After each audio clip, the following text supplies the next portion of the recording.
Hey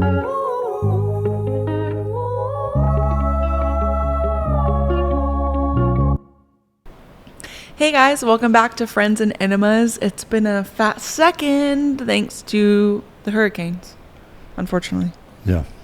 Back at it though. Not just the hurricanes, it was also me because I got a little lost with life during that portion of life.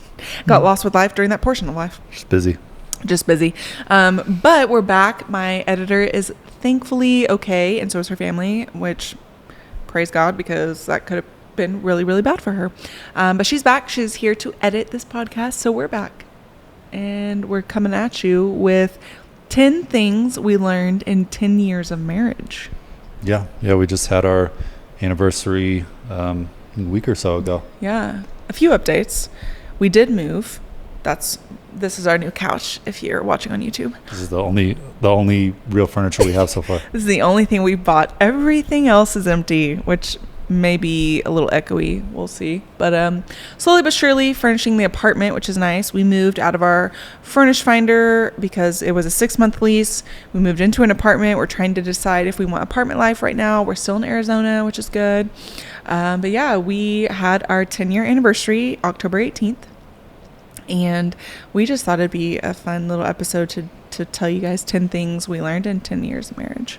Yeah, and we're all the normal prefacing. We're not perfect. We fight over dumb stuff. We we have our own issues, but overall, the first 10 years have gone relatively smoothly. So and kind of fast. I feel like we're doing one or two things right. Does it feel fast to you? Yeah, it did go fast. That's the right answer. No, yeah, it really did feel fast. I mean, we got married at 22 and 25 years old.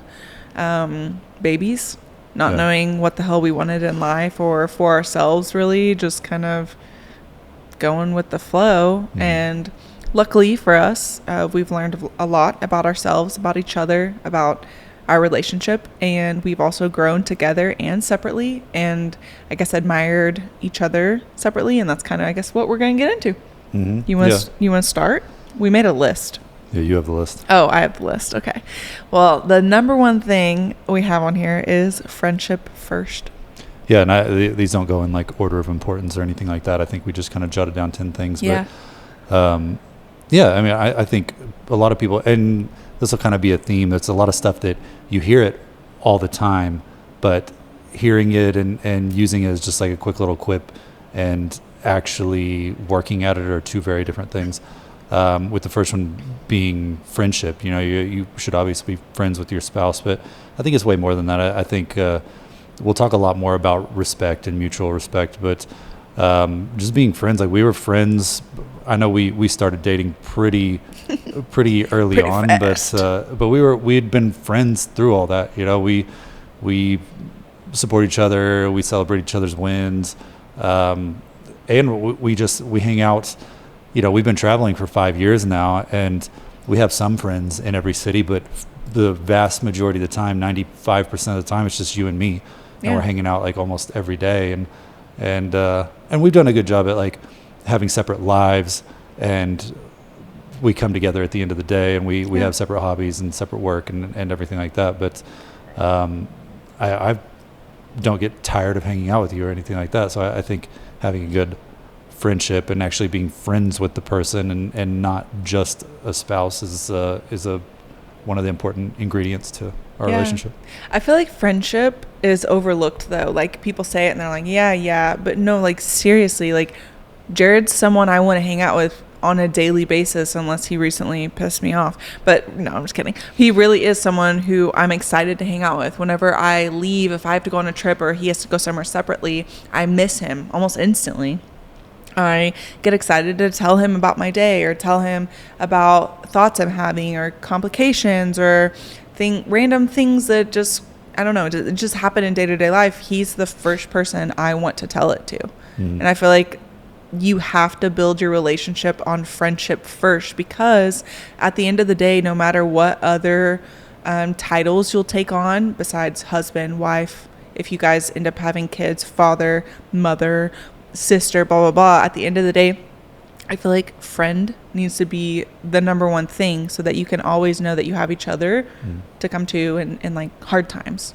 Yeah, And good yeah. times, I mean, it's not about just celebrating wins. Like a friend is there when you're being shitty and ugly and small, and they're there to tell you that that's not something that's going to work, but also support you through what you're going through. Yeah. So there's kind of a lot to it, and it's kind of a fine line between a friend and a spouse, but I think there are some important distinctions. Yeah. Number 2, it says, complete yourself, bitch. Feeling sassy that day. I think you wrote that. I don't know. You did. Yeah, that's a big one for me. I think that too many people get into relationships expecting. Well, it's not other people. Hollywood, capitalism, everything.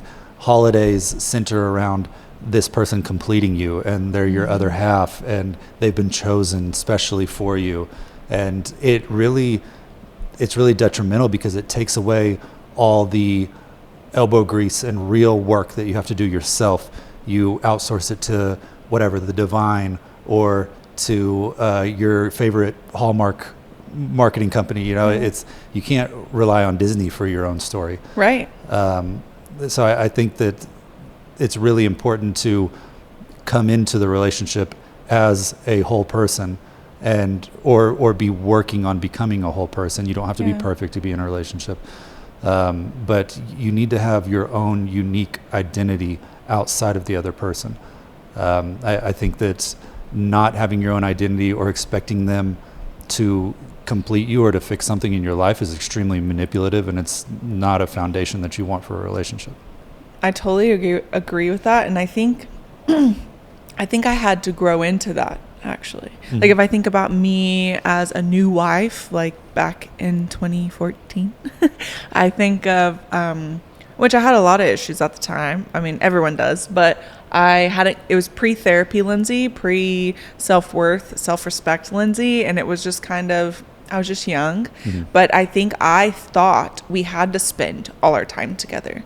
That's how I used to think that soulmates were a thing, and we go back and forth with this, but in terms of soulmates, society tells you there's one person out there for you, fairy tale life, la la la la. And while I do think we are soulmates in a sense, I think a lot of people could be soulmates as long as they're putting in the work with themselves and with each other. You end up being each other's soulmate, but I don't think there's just one human out there for everyone. I think if you are into the other person and putting in as much effort in yourself and the other person, and it's reciprocated, you become soulmates. I think it's one of those things where people kind of get the cart before the horse. Kind of like how motivation and success work. Like they think that you wait to be motivated and then you go out and you achieve success, when really you just have to start, and getting responses from people, having a little bit of success, that's where your motivation comes from, because so many people are driven by approval and things like that. So I think it's the same way, that there's a lot of people that think that there's such a thing as soulmates, and I'll go back and forth. Like I like to be, I'm your typical hyper logical, hyper independent, like middle child type, and so I can make it all sound very sterile, and like it is, because it is a silly notion to think that of the however many millions of people on Earth, that my one soulmate grew up 60 miles down the road. Like it sounds outrageous, and it is outrageous. I think that there's a lot more work that needs to be put into it. I think that you kind of build the relationship into what you would call soulmates. Yeah. And, it doesn't sound as sexy. It wouldn't make a good movie, but these are the real nuts and bolts of how to build a healthy, long-lasting relationship. Yeah. And I'll say all that, like I can be very logical about it, but then there's the other side of it. Like there'll be a day that you smile at me like a certain way, and I'm just like destroyed, and I would do absolutely anything for you. And, I'm and about so to there's, cry. so there's like the logical side, but then there's also the side that's, you can't always explain. And I think that's built through the deep respect and daily work that we talk about. And the connection. But last thing on like completing yourself, I said that early on, I struggled doing things by myself, completing myself. I struggled with that notion, which I didn't even know was something I should be looking out for in my young adult life. Mm-hmm. But it's so, if you think about it, for me, it's so sexy of you to be able to go do things without anyone telling you, that you have hobbies you're interested in, that you have passion, you're driven. All these things you can do separately mm-hmm. and together. Like obviously we have things in life that we do together, but like you said, we have separate hobbies. Like you like to golf. I'm going to get into golf, but not necessarily because of you. Mm-hmm. I'm interested in it, but you have your own separate hobbies. And like, I like to read. I like to be by myself, or like really Jared has to get out of the house at least once a day. I could probably sit in the house for 2 weeks straight and then be like, I haven't walked outside in 2 weeks, mm-hmm. But we have like separate lives, but we always come together. If you had DoorDash and Walmart Plus, they'd have to pry you out of here. They'd have to pry my body out of here. I can get real comfy in being at home, but that took work for me. I didn't always used to be like that. Hashtag, oh my God, do we even say that anymore? It's a millennial thing. Hashtag abandonment issues. But aging us. I think I had a lot of abandonment issues initially. So doing things separately made me think I'm so annoying to be around. Oh, you don't want to do that with me? Mm-hmm. Oh my God, you can't do these things with me. That must mean I'm annoying. That must mean you have to get away from me, but that's not the case. It's just, it's a healthy thing to be away from each other and do things on your own. Yeah. And then also do things together. Like it's a good thing to do. Yeah. So we came from two pretty different backgrounds. You were definitely a more like chaotic household. Yeah. I came from a pretty normal one. I had great parents and everything like that. And so I think there was some challenges going through that, and not just on your side. There was challenges with me being patient and understanding was something I didn't fully understand at the time. Sure. Yeah, that's another good point, which we'll get into in a second. Number 3 is check in with each other. And what does that mean? It doesn't mean, hey, how was your day? Yeah, we talked about this recently, but I think I don't hear it talked about a whole lot, but I think that you'll be married to 6, 7, 8 different versions of your spouse.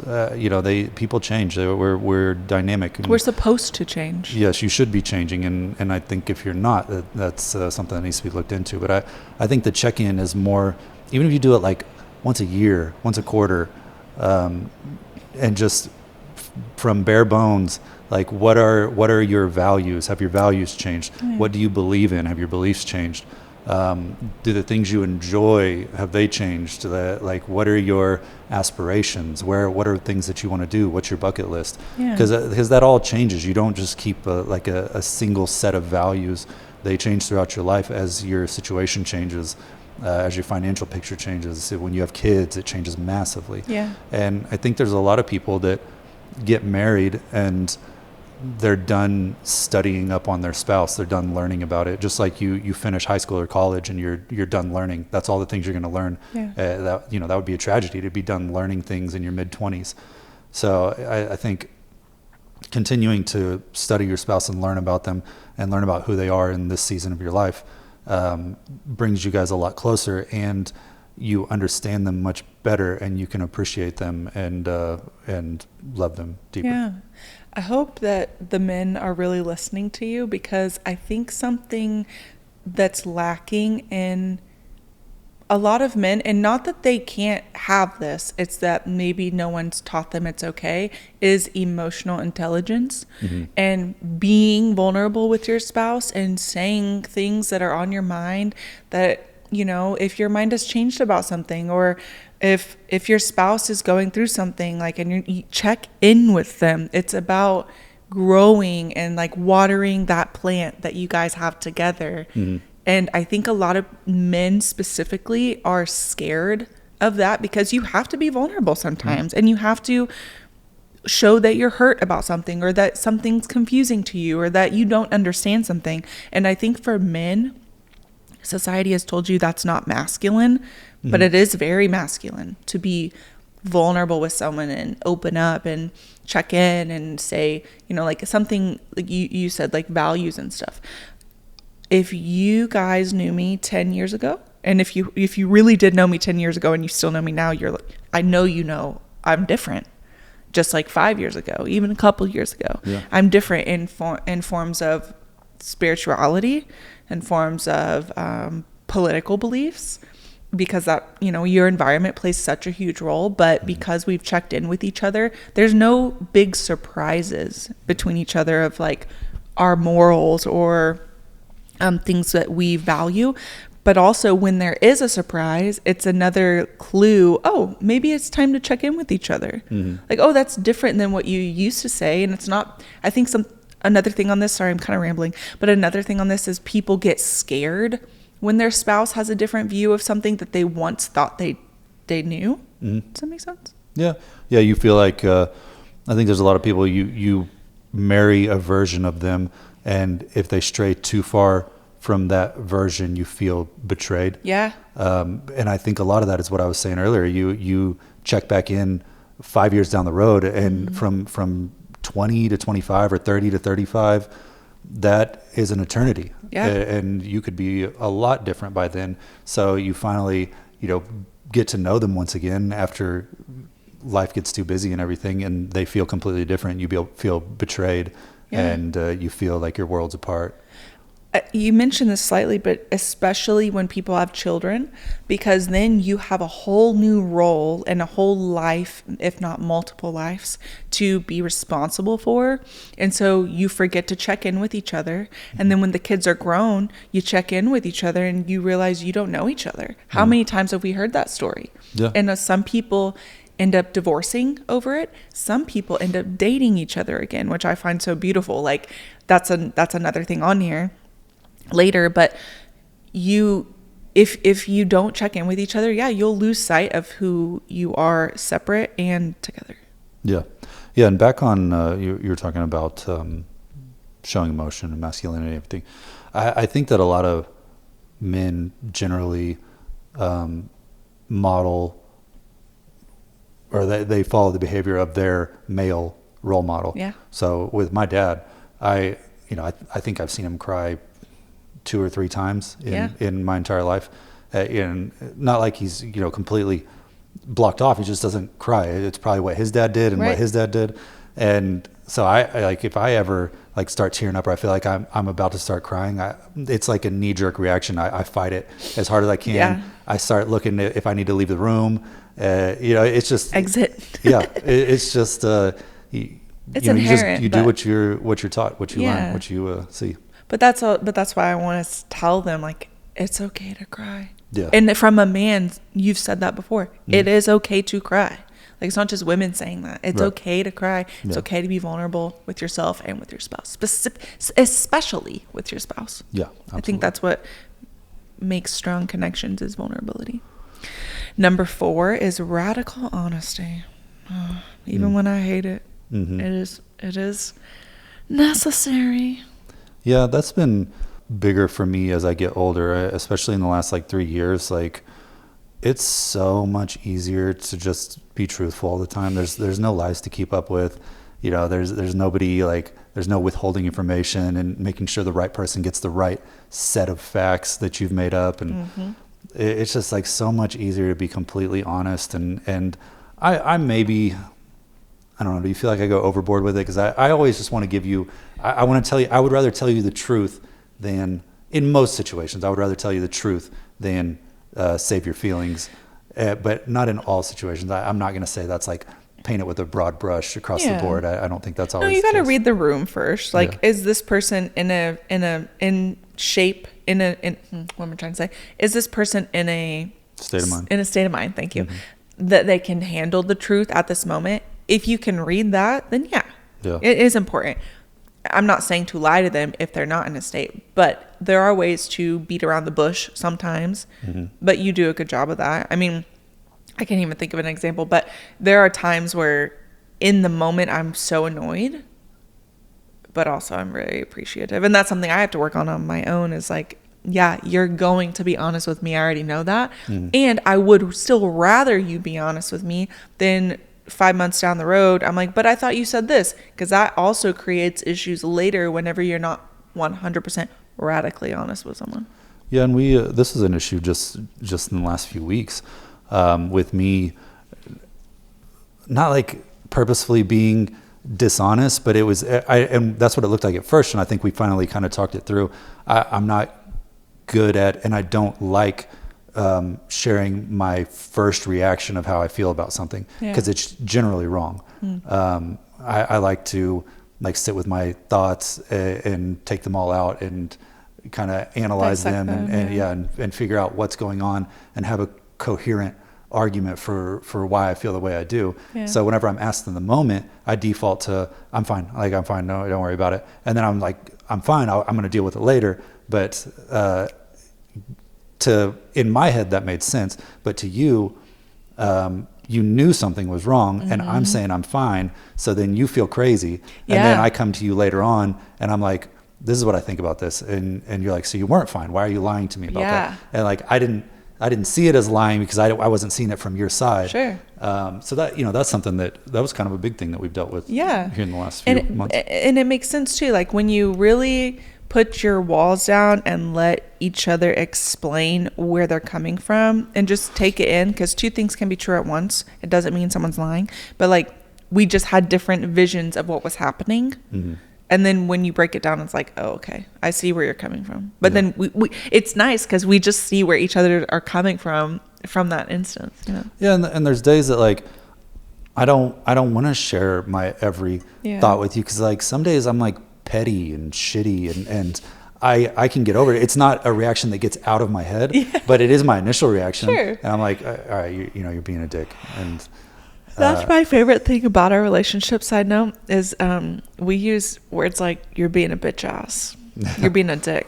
We recently bought a magic 8-ball, and I've decided that if we're having a petty argument, we're gonna use it in the moment and say whatever, like, is Jared being ridiculous, and shake it and look it, and it says whatever it says, that's what we're going with. And it's just a way to break the ice. Well, yeah, I mean, I would say at this point 80 or 90% of our like squabbles day to day, somebody's tired or somebody's hungry. I'm hungry. Or and there's some days that you're just like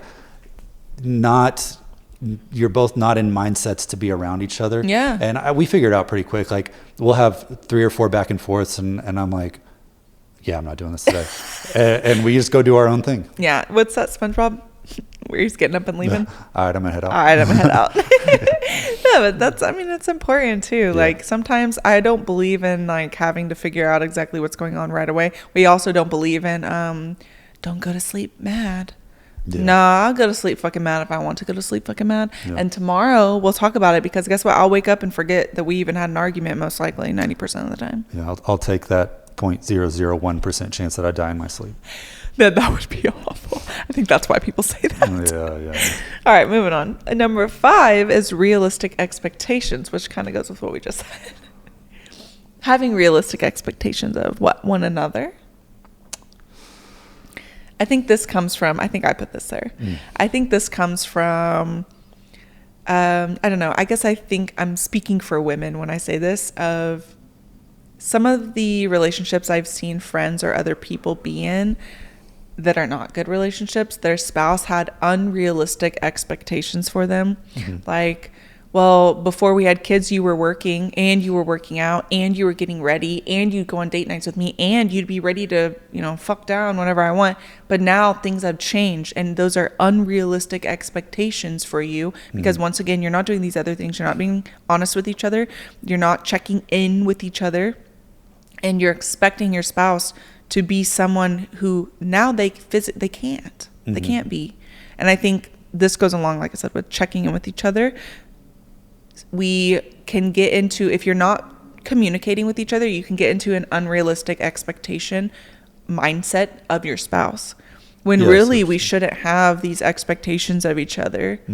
Does it make sense? It almost like sometimes unrealistic expectations come from not communicating your expectations, and they all live up in your head, and then you're upset that they didn't read your mind. Yes. And yes. I think that's what a lot of where it comes from is like, you know, if you don't think you're being treated right, or you wish this person would do this little obvious thing that you want done, but you've never told them that, right, that's outrageous.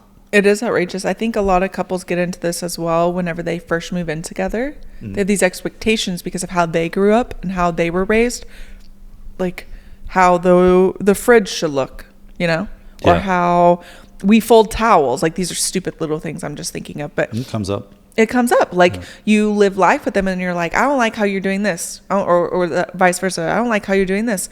But if you never tell them, how will they know? We're not mind readers. Yeah. That's something I think a lot of people, when they want to be stubborn, it's honestly just being fucking stubborn. Get into the mindset of asking, what would you like me to do?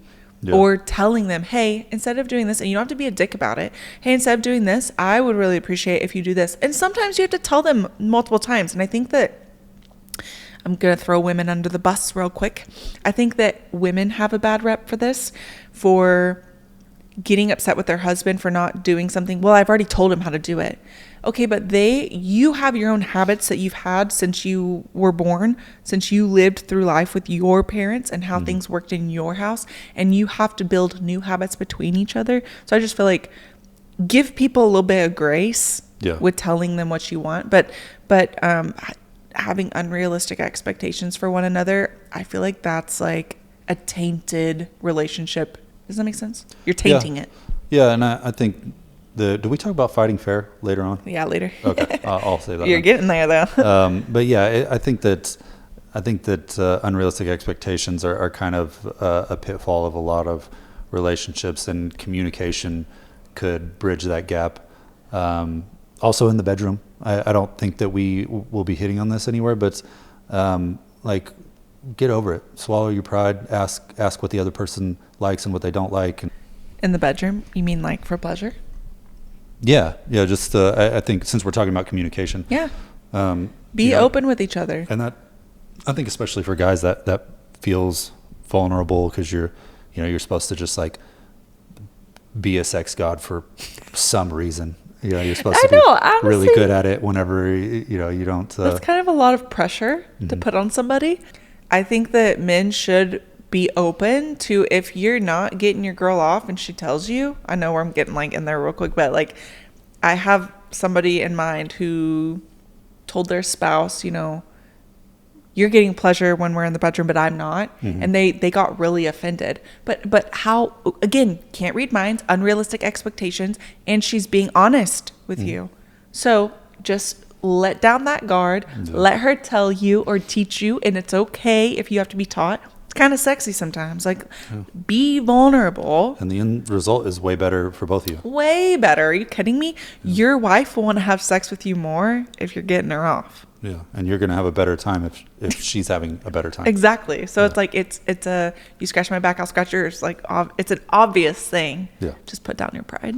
Yeah. I think that's kind of a theme. It's not fair. It's not completely fair for you guys too. Like what you said, like until you said it, I didn't realize, why are you guys supposed to be these sex gods? It's okay if you don't know. Yeah. Okay. Just like for women, it's okay. Yeah. Yeah. And it's seen as like I don't know, juvenile or an ick or something like that. If you have to be told what to do, or, that's how guys perceive it. But I don't think girls see it that way. I don't think so. At least I wouldn't. Yeah. Not the ones that you want to be with. Yeah. Number 6 is having deep respect. What does that mean? Because I think people throw around, well, I respect my spouse. No, I respect women. No, I respect her, or I respect him. But what does that mean? Yeah. Yeah, I think that's a really big one, and it's hard to pin down. Like, it's hard to fully explain. Because you can say all the stuff like you celebrate their wins and you give them grace and all this stuff. But I think mutual respect, more than anything, comes down to how you personally perceive their actions and how you perceive their position towards you. Yeah. I think that if you're going to be with somebody and you're with them because you believe that they're a good person, then that needs to be the lens through which you approach them. You know, if you do something that I don't like, me thinking, oh, you know, she's doing this to get at me, blah, blah, blah, that gets you nowhere. I know that you're a reasonable person. I know that you love me. And so most likely it was just a mistake, or you had other stuff on your mind, or you had a tough moment.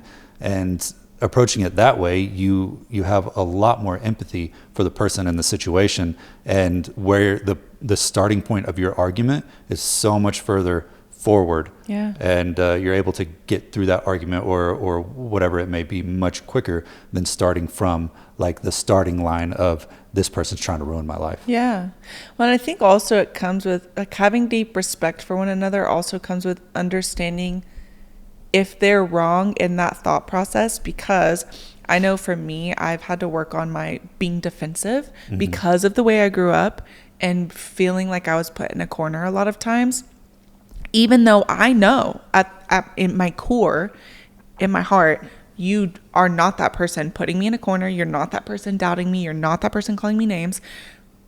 But because of that being so much of my life growing up, it's my initial reaction to say, oh my God, he doesn't want this from me. Or it's like an internal thought. But having the respect for you to know that's not true. That's not true. That's my own projection. I think that helps a lot too with like, take a deep breath. Okay. Would he ever actually want me to fail? No. Because again, you love me. You're my biggest fan. You do root for me. We're not just saying these what are they called? Like topics. These.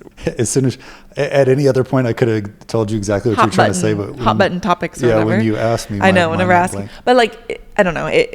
It just goes hand in hand. You have to have deep respect for one another, because there are going to be times where these thoughts just like flit through your mind, and they're like, oh my God, he doesn't want. No. Take a deep breath. That's probably not true.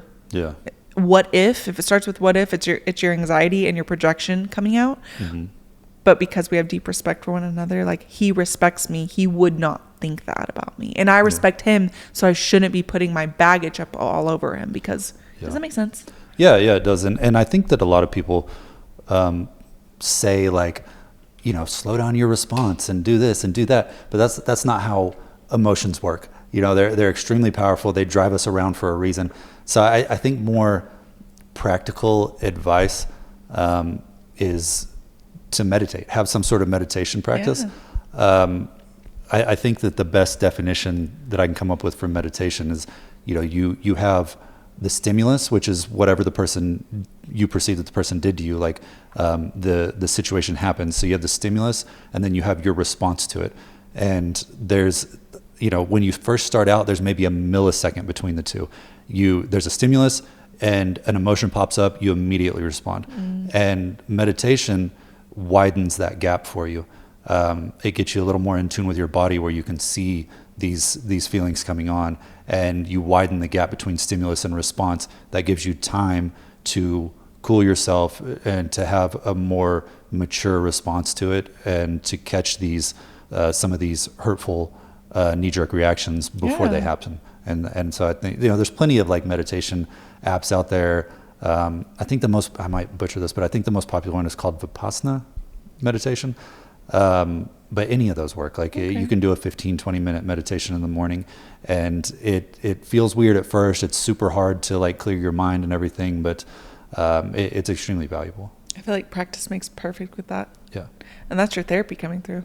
Yeah. That's cool. Yeah. That was kind of one of the biggest parts for me, because I have a lot of trouble living in the present. I'm usually in the future. Or in the past. Yeah, not as much in the past, but more living in the future. Like I've always been kind of planner. How can we steer this family? Like what's next? You know, I want you to have everything that you want, and I want our family to do well, and so you end up, and a lot of guys I think end up living in the future, because you feel like you're steering the ship. And I think meditation puts you more in the present, and like I said earlier, it helps with your responses and your time between stimulus and response. I love that. Number 7, communicate. If you can't tell, the basis of all of this is communication. And what does that mean? It doesn't mean like hello. Again, it goes along with the checking with each other. It doesn't necessarily mean, hi, how are you doing today? Oh, I'm good. How about you?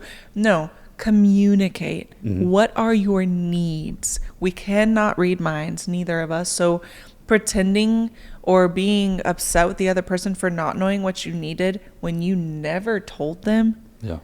Or if you told them once or twice, because once again, we all have habits we have to break out of our life before each other. Be compassionate, be grace, or give grace, and also communicate. Yeah. Yeah. I think in everything, you like, if you're out at dinner, you're laying down before you go to sleep, put the phone away. Yeah. Talk to each other.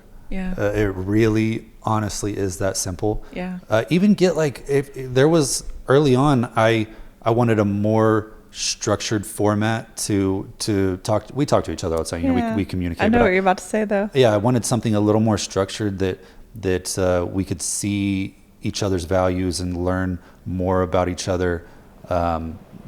This happened to be more professionally, but this could go for anything. There's lots of great resources out there. But it was like a tweet thread, and we would sit down from time to time and we would go through every question on it. And it's not like you have to write this stuff down or anything. It just stems. Just gives you prompts. Yeah, it prompts a conversation, which ends up threading into several different conversations, and it just makes for a better overall experience if you if you ask some deeper questions and learn about the person. Yeah. I think one of my what I thought you were going to say, which was similar, when we first started dating, we printed off this little thing called Pillow Talk. Oh, I remember that. Yeah. And I kept it under my pillow. And at night, we would put our phones away. And I would literally do you remember that? I bet I still have it somewhere. I'd pull it out and we'd go down the questions. There were probably like 20 questions. And when we were finished, sometimes we'd start over because it'd be months later. Mm-hmm. And it would be different answers. And it was just cool. It's how you get to know each other on a deeper level. Yeah. Again, putting your phone away is something like it's saying you're more important to me than what's going on online. Yeah. Especially being someone who all my work is online. That's so important to remember to put my phone away because the person in front of me is who's most important right now, our time together. And that's how we're going to keep, watering and getting deeper roots. Yeah. And maybe maybe I'm like old school in that, or that's, no.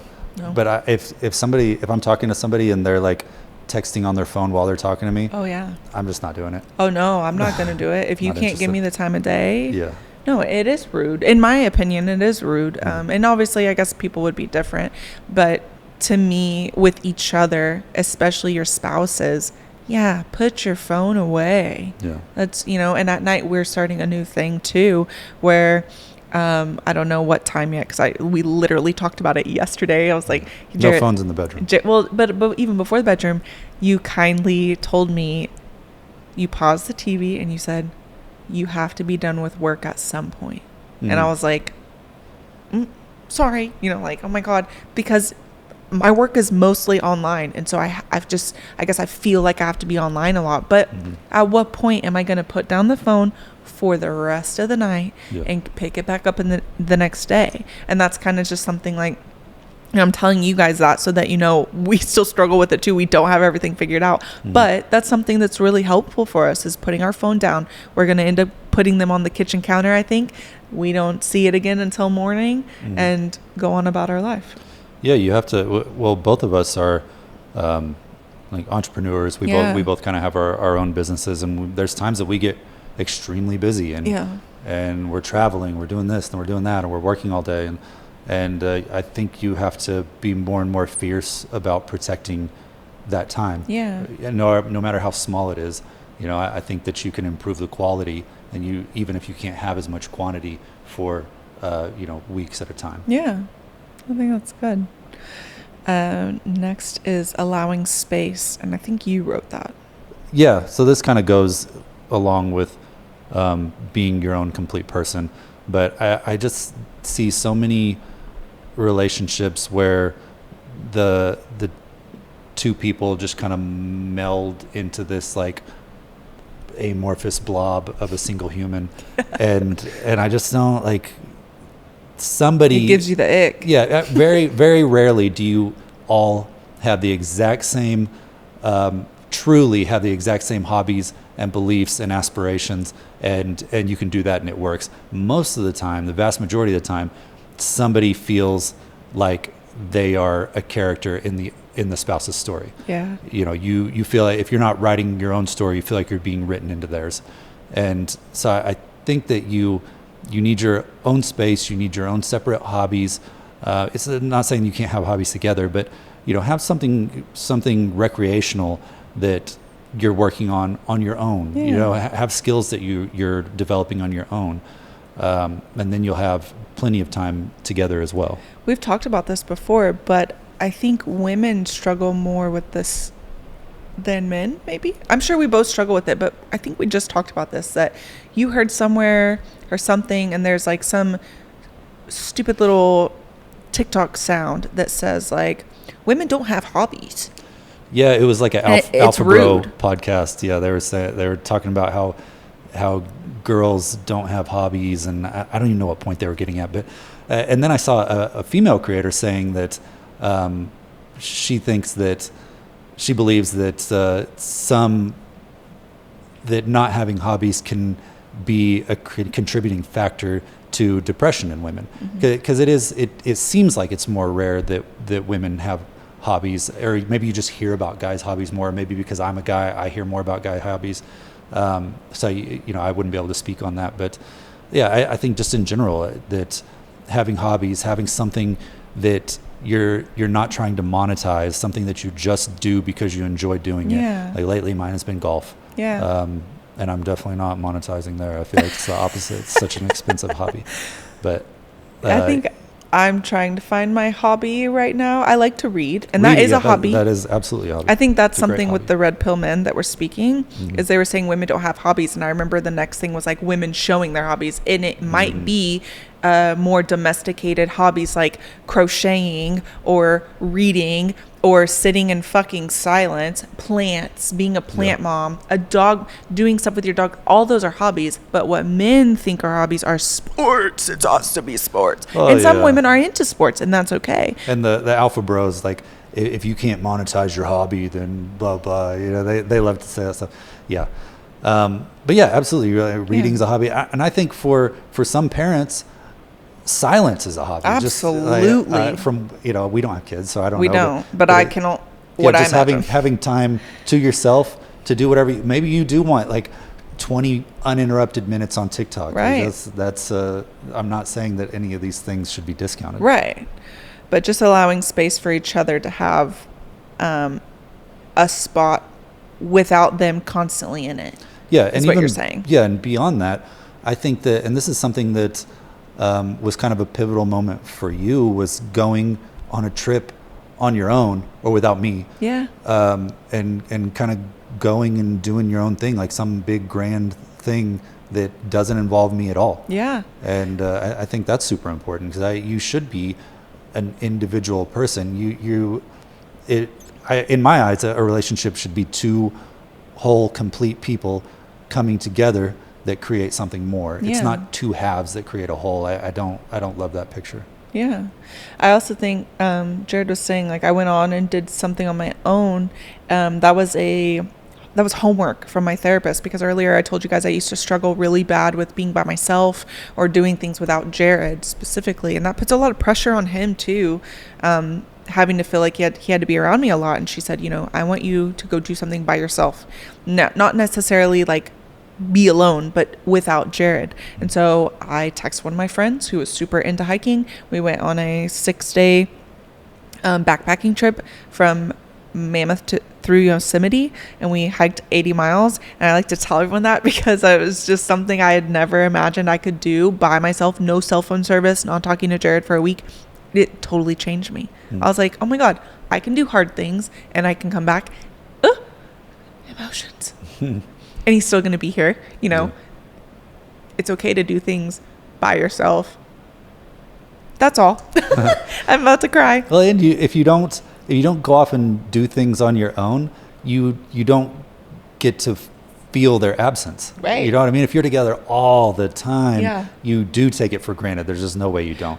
And if you get away from each other and you have your own life and you feel that little tug of their absence, and you're like, you're kind of bummed one night and just kind of, you miss them, moping around the house, and you realize like, damn, this person's kind of cool, and I miss them. And that, it adds that much to the relationship, and it just kind of gives you reassurance. Yeah. I think the last thing I'm going to throw in there about this is some people, I think I'm realizing this just now, is with my previous relationships, when they didn't want me to be anywhere but right next to them. So then when you did want me to go do your own thing, it was confusing at first. Like, no, all my previous relationships, they don't want me going off by myself. Toxic, controlling, insecure. Yeah. But you weren't that way. You were secure in that. And so at first it was very confusing. Like, no, why doesn't he want me here? That's weird. Everyone else did. But it makes sense, Yeah. It was like whenever I told you my stance on soulmates, you were not a Oh, fan. the very first time, Jared. I mean, I think we were married for a year. And you told me, like, you don't believe in soulmates and, like, that you can make life work with just about anyone. I was like, are you divorcing me? I don't think I said it quite like that. No. You said it pretty much like that. I said I don't believe, I don't like the idea of soulmates because it takes so much of the real daily work out of it. And you outsource it to, like I said earlier, you outsource it to God or divine intervention or however Disney says you're supposed to have a relationship. I just don't like, I think it sets a poor precedent, a tone to approach a relationship. Yeah, I agree with it now. Number 9, fight fair. Yeah. When you're arguing, it's not about winning or beating them. It's about beating the issue and situation. Yeah, this every time. Extremely hard. Oh yeah, especially when you're stubborn, and we're both stubborn. I think everyone's stubborn. Like anyone that's like, I'm stubborn. 100% of people are stubborn, especially with their own like values and ways of life. And when you're already heated in an argument, you're extra stubborn because you have to be right. No, you don't. No, you don't.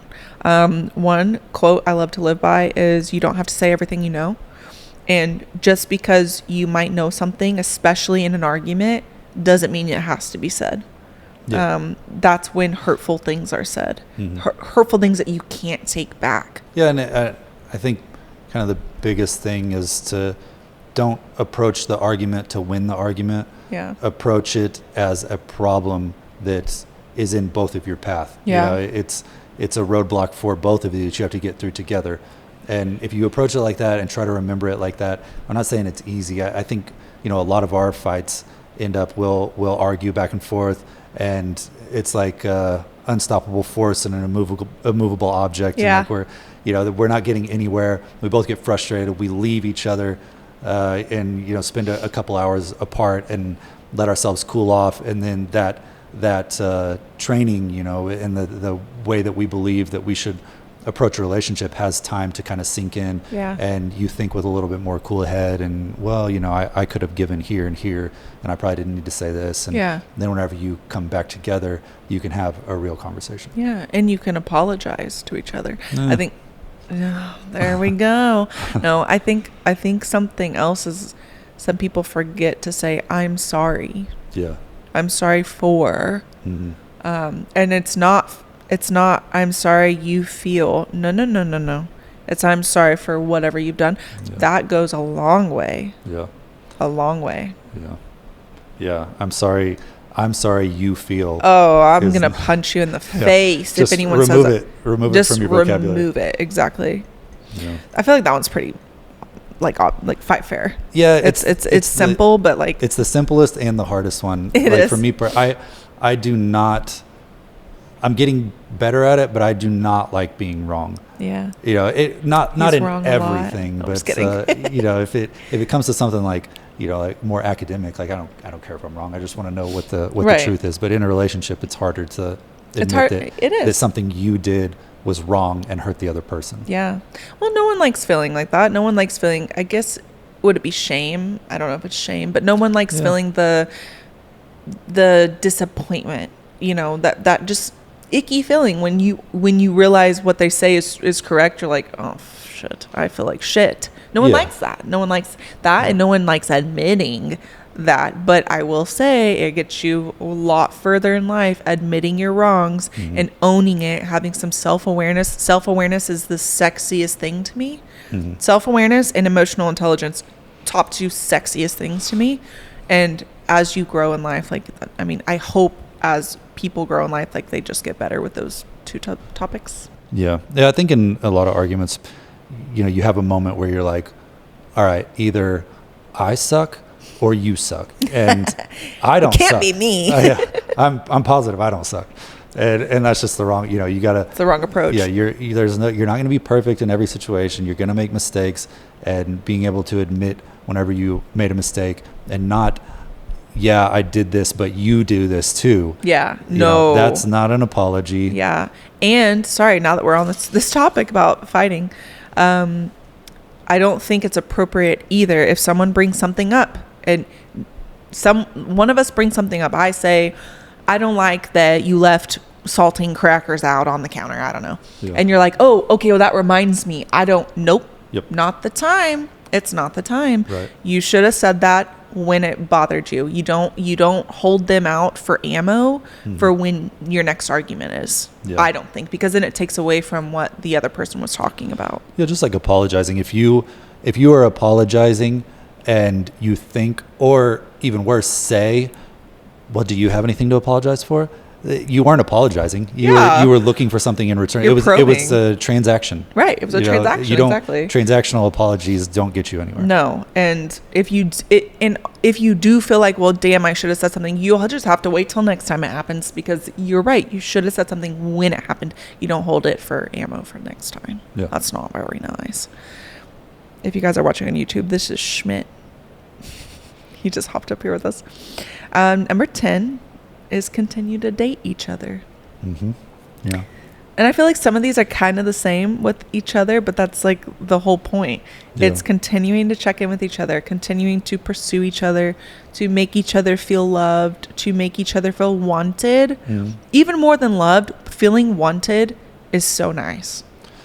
Yeah, and I think it's more than just like continue to date, continue to pursue each other, because it's not just like, yeah, you should surprise them, you should give them gifts, you should do thoughtful things, you should take them on dates, but it's down to even like one of the major reasons, like, I want to be an impressive person on my own, and I want to be healthy, and I want to do this and that, but a major driving factor is that I want to always be worthy of you, and I want to always be impressive to you. And so that's a big thing that, kind of keeps me going and trying to achieve more and do more. And I think that's a big thing. And it's not like this desperate thing, like she's going to leave me if I don't do this. It's that you respect me. Yeah. I respect her so much that I want her to have as big of a life as possible. And that includes me growing and doing more. Green flags. Lots of green flags. Feel bad for women that don't have men like you. Oh, jeez. I'm serious. Know your worth. Don't settle. No, I think all that too. I think it's important to, want to be, and I'm not talking about sexy just on the outside. I'm talking about in your heart. Like, you are a sexy person to be around, like an intuitive person, and compassionate, you're caring, all those things. Like, it's a lot to, I guess, like, if you sit with it for too long, you could get a little overwhelmed, but it's really just like continuing to date each other, to show each other like you're still good people and you still love each other, and there's just there's still more to be done together, Yeah. Yep. Why are you making me cry so much? Yeah. Do you have anything else to add on to that? I have a couple questions for us if we're done with those. Okay. Go ahead. What's one thing we want to try over the next 10 years? Oh, God. I don't know that I even think 10 years ahead. I think... okay. Well, what's one thing you want to try in the recent... Yeah. I think there's like trips that we want to take. Like, I know we want to do Japan. Yeah. Some things like that. I'd like to Well, the biggest thing would be to have a home, and I don't even mean owning a home. I just mean a city that feels like home. Yeah. And that we, like, anybody that's been following things knows that we've been bouncing around, and we're kind of trying to figure out what feels like home. And I think all that we've really learned is that it has a lot more to do between our ears than the actual city. I think it's such a first world problem and a privileged problem, but we don't know where to pick. Yeah. Where do we want to live? We don't know. Yeah, that's definitely on my list. I think this one's kind of random, but I want you to go skydiving with me. Oh, yeah? Yeah. I've been skydiving.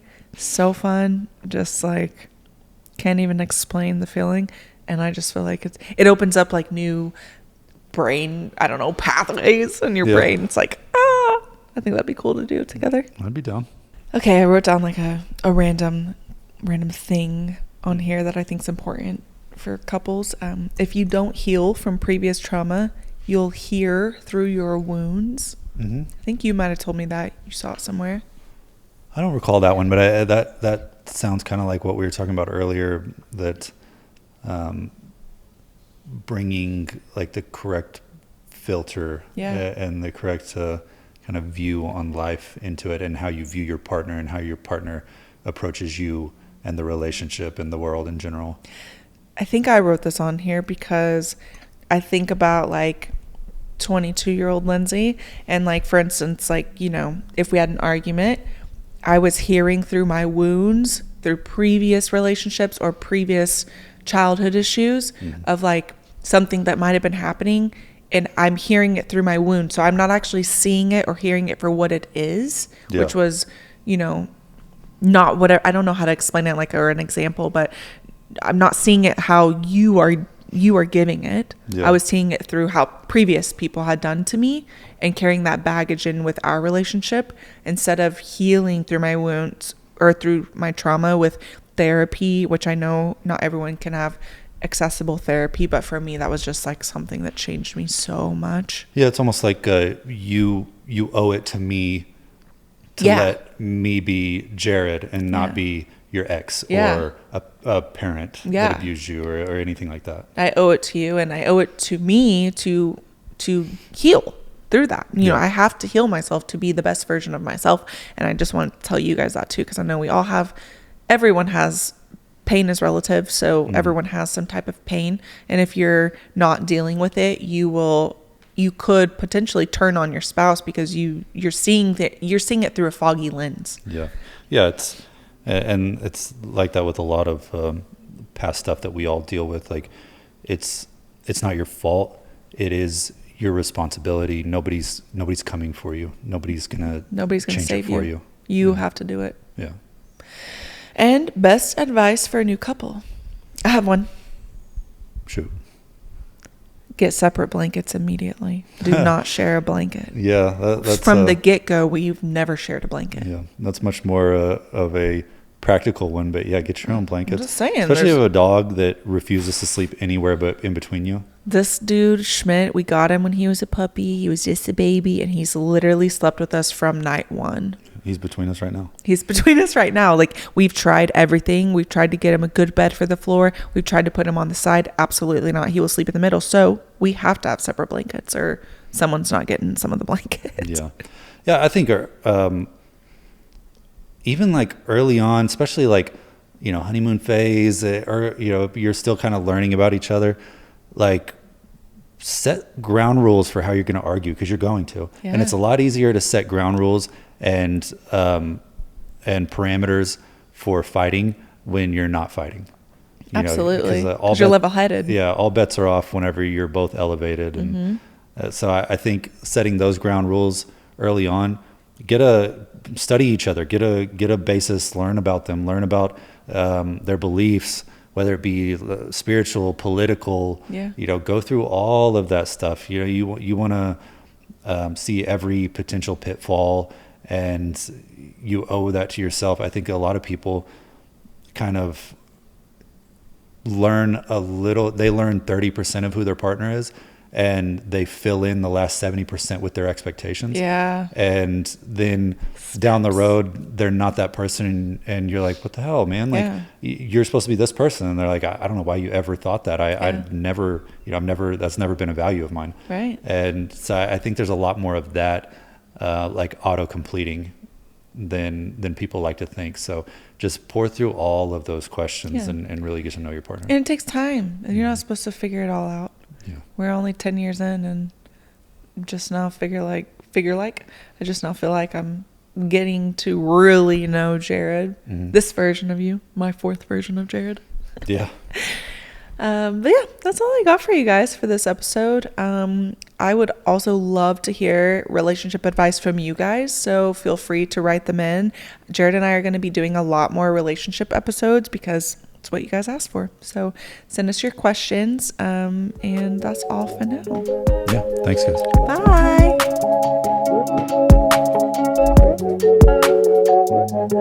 Bye.